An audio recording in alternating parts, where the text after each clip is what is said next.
Alright everybody, I wanted to make a quick video to talk about the issues and what I hope to see in a candidate running for President of the United States. I want to let you all know that a lot of you feel very passionate about voting, and more power to you, but let's not stop at voting. Voting is a very bare essential. And for the most part, depending on who you get, as long as you have the grassroots power of the people and organizing and everything, then it shouldn't matter who's in charge if they're doing their job and listening to the constituents and the people. Doesn't matter who you put in office. Sometimes they're just going to do what they're going to do. You can see that a lot with Speaker Nancy Pelosi. She does a lot of what she wants to do, regardless of what her base wants her to do. Hopefully, people on the ground still continue pushing Congress, pushing the House, pushing the Senate to do what they need to do.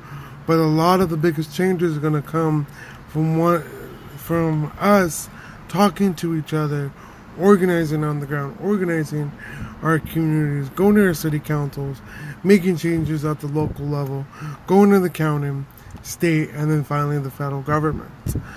With that said, with the debates tonight, second part, last night, I want to say Castro and Warren, top two candidates that took it.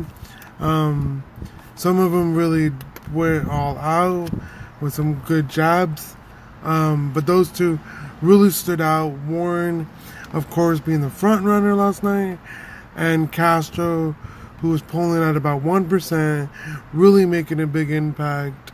Both Castro and Booker really bringing up trans women of color, making sure they're not forgotten, saying names as Sandra Bland. Hopefully tonight we'll hear more about that. Making sure to bring up Tamir Rice, Trayvon Martin, Michael Brown, Eric Gardner, and everybody else we have lost to police brutality. So with that said, there are 6 issues that they talked about last night, probably going to talk about tonight, and this is what I'm hoping to look for in a candidate. On immigration, pathway to citizenship needs to happen for all 11 million undocumented immigrants here in the United States already, whether the DREAM Act or not. As long as they haven't committed a murder or a rape or anything like that, they should be given a pathway to the citizenship, so that way they don't have to worry about hiding in the shadows anymore, and that can go to work, go to school without fear of deportation. In the meantime, until we get to that, then I definitely think we need to pass the DREAM Act to help out dreamers here in the country already. We also need to end the war on drugs. With that, so many people, Senator Booker was talking about investing in the triangle, Guatemala, Honduras, El Salvador, which is great.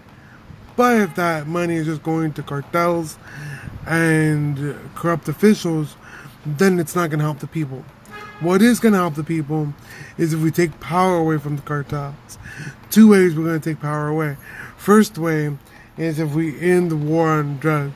Now, I'm not saying legalizing all drugs, because some drugs just make people trip out and get crazy and do horrible things to themselves and family members. What I'm saying is decriminalize at the federal level, leave it to each state to legalize it or not. We'll make it to where the black market for it is reduced greatly. We can do more research on each of the drugs to see their potential on what they can do for people. We can also look at how to tackle like the opioid crisis and drug dependency and treat it as an illness instead of criminalizing it and putting people in prison. We can put all the people in prison all we want, but if we're not tackling the issues of addiction and why people are getting addicted in the first place and how to get people out of that addiction, then the problem is going to continue. And the only one that's going to be happy are the private prisons making money off of locking people up, with the majority of the people in the jails disproportionately being black and Latino, or I should say black and brown bodies. Doing the end of drugs and pathway to citizenship are two of the biggest things that people should get behind, especially if they're a candidate running to show that they serve the people and not special interests. We also need to go into foreign policy. No more wars. No more wars. Pull out of Afghanistan. Pull out of Iraq. We should close most, if not all, our bases around the world. We need to pull out of Libya. Stop selling arms to Saudi Arabia. Stop supplying aid to Israel until they end their human rights violations against the Palestinians. Actually listen to Palestine and the Palestinians on what they want. If they want a two-state solution, then they should be an equal partner alongside Israel and the rest of the world. They shouldn't be no second-class citizens or second-class country, anything like that. Equal.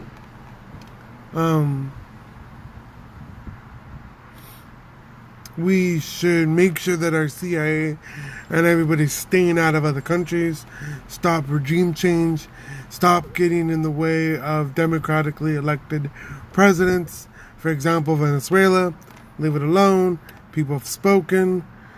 Guido, we need to pull back our support of him, let him do whatever he needs to do to face the consequences of him turning on the democratic elected president of Venezuela, which is Nicolas Maduro. 4 years, they don't like him, they can change him.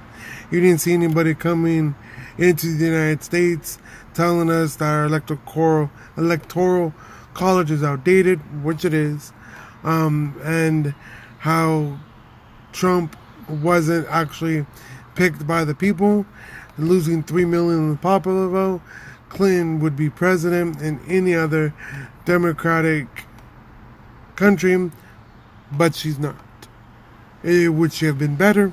No, just different. But you don't see other people telling us what to do. We shouldn't be dictating and telling other countries what to do. We need to stop that. But doing that will help immigration. And if countries ask us for help and things like that, we should help. But only if they ask us. And by doing that, it'll help give more sovereignty to those countries. Ending the war on drugs will give them more power to the people, so they can put in elected officials that actually represent them, pass laws and things like that to make their societies better places. Those two go hand in hand. Next, I want to talk about climate change. Some of you all don't believe it's real. I could see why. Talking to some politicians, talking to different people, the answer is kind of like, come on, dude. Do you really expect me to believe that? Do I believe in climate change? I believe that the more pollution that we put into the air, whether it be fossil fuel pollution, I'm driving a car, I burn gas, I'm putting pollution into the air. The more we walk, the more we bicycle, the more we invest in public transportation and things like that, the less pollution we would make. And I think that overall, our health and the health of our climate would be better, and maybe we wouldn't have these outrageous and catastrophic, am I saying that? I don't think I'm saying that right. Catastrophes, like the fires in California, hurricanes in Texas and the South, Florida, things like that. Um, the cold sub-zero temperatures that happened a few months ago. And just it's affecting everybody around the world. And it is going to take the world to do this. But I believe as the richest nation in the world and the so-called leader of the free world, as a nation, we should set the standard. And if other people follow us, great. If not, at least we try. We're not going to do nothing and say, oh, the other people aren't doing it. Well, let's set the example. Let's do something, and maybe people will follow. That's my take on climate change. I'm no scientist, but that's where I'm going with that. Let's talk about the economy. The tax cut that passed has been helping everyday people. Companies that were supposed to take that money and invest just bought more stocks, haven't been really doing that. Companies have started to raise their wages. I know Target, for example, is raising their wage to $15 an hour by 2020, but it's not going to help if people aren't making a livable wage and working 40 hours a week and getting benefits along with that. You can work 15 hours a week, making $15 an hour, and still make the same amount of money if you work 30 hours and we're making $10-11 an hour. Raising the wage, adding more work, and reducing hours doesn't help anybody. No matter how you do it. It's like taking a fish, putting some salt and pepper on and saying it's chicken. At the end of the day, it's still fish. So instead, minimum wage, let's scrap it. Let's do a livable wage. I really like the model for a livable wage by MIT. If you want to look it up, go to Google, type in MIT livable wage calculator. Go to your county and tell you what the bare necessity of an hourly wage somebody should make or needs to make in order to survive in each county. My biggest hurdle that I've come across when talking about a livable wage is, say for example, up north, Sacramento, San Francisco, Oakland, Berkeley, up there. Say you work in San Francisco but you live in Oakland. From what I understand, it's cheaper to live in Oakland than in San Francisco. Does your livable wage go by where people live or by where they work? And if people move, does your wage fluctuate depending on where you move? So, if you can answer that question, go ahead and feel free and drop a comment down below. I would really like to know, because getting a base for that would make the argument for a livable wage, and hopefully making it to where cities, counties, states, and maybe at the federal level, they could pass that, and we can get away from this minimum wage, because minimum wage is just a bare minimum that an employer can pay you to do a job, not necessarily what you need to survive or what you're worth.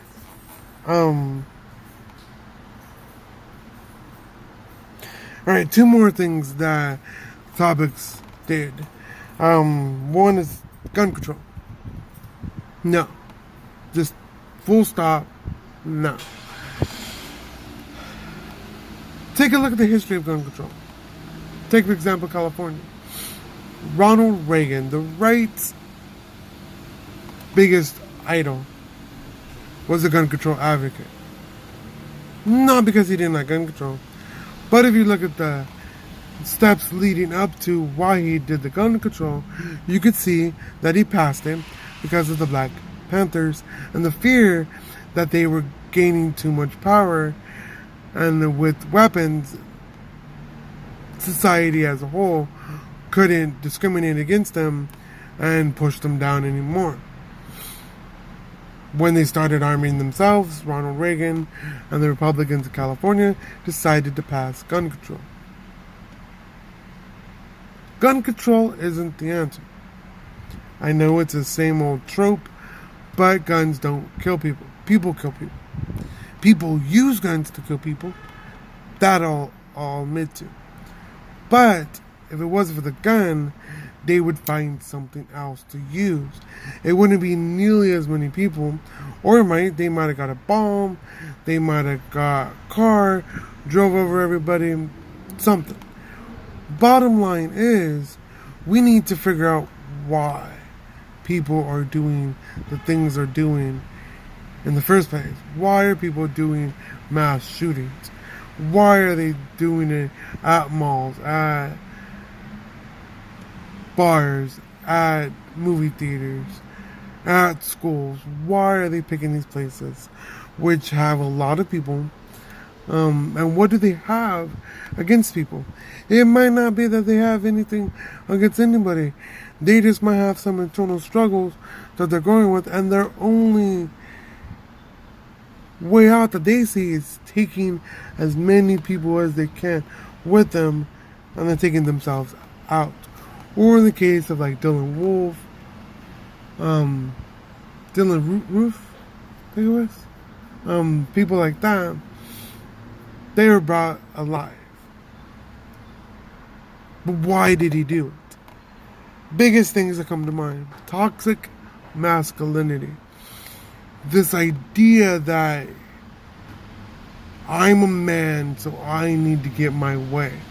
I flirt with a girl, she doesn't give me her number.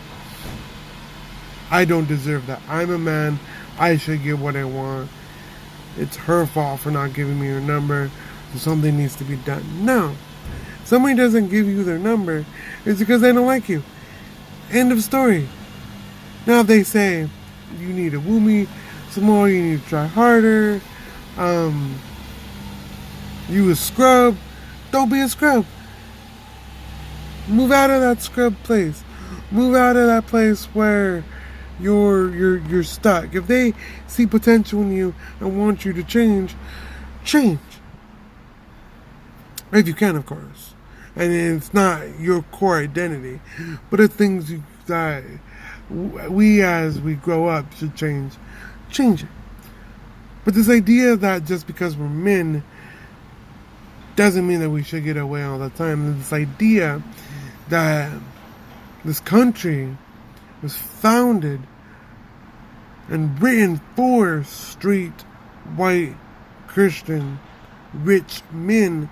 Everybody else is enough to that. That needs to go. And if that means coming up with a new system and building a new system in its place where everybody's at the table writing these Bill of Rights and the Constitution, then maybe that's where we need to go. Until then, we need to understand the history of our country and how much socialization and brainwashing has gone on over the decades. Once we understand that, we're going to understand that this country was based and still operates under the idea of white supremacy. Once we realize that, we can get out of that and work to tear that down and make sure that we're passing laws and teaching people that all people are created equal no matter what. No matter if they're LGBTQ, no matter if they're rich or they're poor, no matter if they're black or white, race, ethnicity, religion, whatever, everybody is equal. Education should be a right. Healthcare, a right. Being able to live should be a right. And being able to have over a roof over your head falls under that category of life, and that needs to be right as well. Now, I'm not saying everybody needs to be and has a right to live in a mansion. No. What I'm saying is that everybody should have a roof over their head, period. Nobody should be living on the streets. Which brings me to my final topic: healthcare. The only solution that should be at any democratic debate and should be at the forefront of anybody that wants to win the Democratic primary is single-payer healthcare. Full on, get rid of the private insurance companies, single-payer healthcare, only the government be paying healthcare. Let's keep our doctors, let's keep our pediatricians, let's keep our cardiologists, let's keep everybody. But the only thing that we should change is who's paying and making sure everything's covered. No deductibles, no premiums, a little bit more in taxes, but we'll save money because we won't be paying as much into premiums that we do now, and everybody would be covered. Nobody would be fearful of losing their job or changing jobs because of healthcare. Nobody would be dying for lack of healthcare. Everybody would be healthier because everybody would be able to go see the doctor. It's just a win-win for everybody.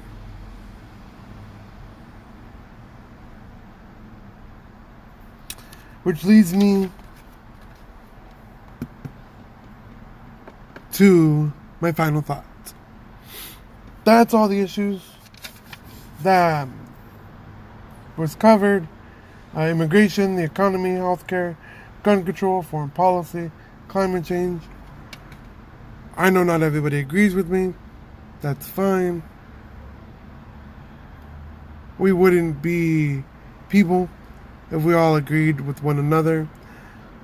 But with that said, let's find common ground. Let's find people that can bridge. I don't want to say across the political spectrum, because we should not be negotiating with people that feel that others are expendable. Neo-Nazis, white supremacists, no. Senator Jeff Sessions, Senator Lindsey Graham, President Donald Trump, we just should not negotiate with those people. We've seen where they stand. We've seen the hate. We've seen the racism. We've seen the bigotry, homophobia, Islamophobia. We know where they stand. We know that they're not going to move. But those people that we do see that can come to the table, compromise for the betterment of everybody, not just because it's going to make some people unhappy, but it's because it's going to make the most people happy.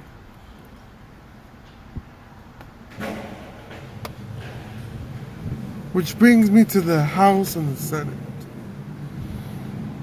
We're not going to get a Congress that is going to do everything we want. But what we can do is organize at the local level. Make sure that we're showing up to help our neighbors, help our fellow people in our communities. Making sure that if there's murders happening like in Oxnard, we come together as a community to figure out what's driving the violence, how do we address this as a community without throwing more cops on the streets and exacerbating the problem. This is just all off the top of my head. I did write down the issues and solutions to those issues, but everything else, I really wanted to do like a podcast, bring guests to the show, have my own show. As you can see, I'm just not that focused. I won't say focused, but organized yet. But with practice, I should get there. Thank you for watching. Thank you for taking your time out of your day to watch this. If you have any constructive criticism or ideas to bolster these solutions and make sure that they come to fruition, drop a comment down below. I'm going to post this on YouTube, hopefully Facebook, Twitter, and Instagram. Drop a comment down below. If you can like it, love it. And yeah, hope you have a great day. And if you're going to be watching the debates, starts in about 25 minutes. Go to a debate watch party if you can, so you can discuss these issues with other people. If not, catch you on the flip side.